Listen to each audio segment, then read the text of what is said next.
Problem 15. Let S of n be the sum of the first n terms in an arithmetic sequence that has a common difference of 2. The quotient given does not depend on n. What is S of 20?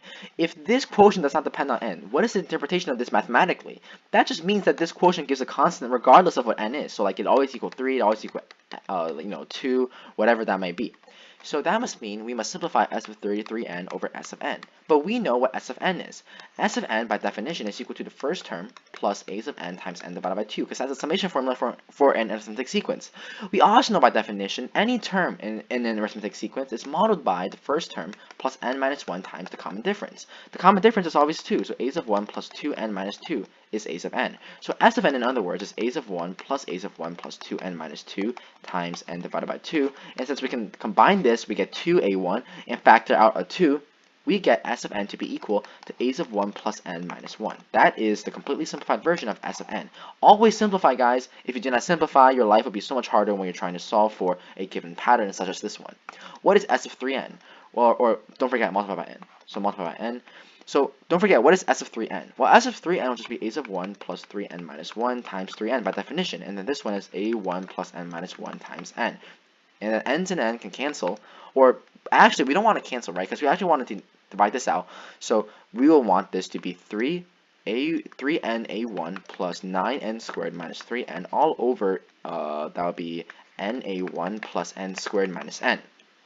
Now you might be wondering, hey, why did I not simplify this? Because if I were to simplify n, that would just mean that I don't know what this term would affect this term, right? Because if I were to multiply this within the term, that would mean that I'm getting the entire expression of what S of 3n is and S of n is. And with this relationship, I must know something about this quantity, not simplifying the n to n to get some other quantity that's not representative of what S of 3n is.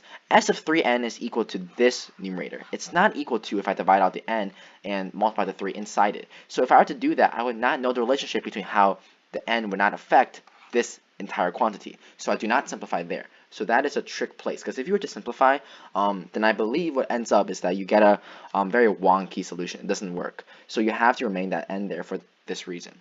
Now with this, what can we say about this expression? This expression isn't one entire fraction. I don't know anything about how n would affect, this denominator in the numerator. So we must simplify this even further. And if I were to have a function over a function, you should think of long division, because a function over a function can be broken down into simpler terms. So long division, we can write it out in terms of, what the numerator is divided by the denominator of n(a)(1) plus n squared minus n. Now, we always cancel out the highest power first. The highest power has a coefficient of 9, so we must plus 9 right here, or positive 9. So that must mean this is 9n(a)(1) plus 9n squared minus 9n. And we subtract this. So that's equal to negative 6n(a)(1).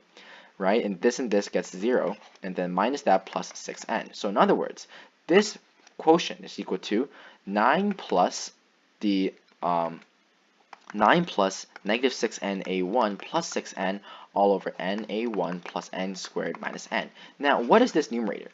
The numerator can be rewritten into, that's a bit messy, I'll write right here, that's equal to negative 6n of a1 minus 6. Minus 1, correct? So if that were to be the case, then if n does not affect this entire quantity, then that must mean this term must equal 0. Because if this were to equal 0, that means that n is insignificant, because n only contributes to this fraction. And if this fraction always results in 0, that means n has no effect on the final number of 9 right here. So if this were to be always 0, we're trying to find what a1 is. So a1 must be equal to 1, or n is equal to 0. Now, n is equal to 0 obviously makes no sense, therefore we must have a of 1 is equal to 1. With this, we can solve for S of 20. S of 20 by definition is, if I scroll up, I actually kind of forgot, Sn is a1 plus n minus 1 times n. So a1 plus 20 minus 1 times 20. a1 is 1, so that's 20 times 20 gives 400, which is why your answer would be answer choice D.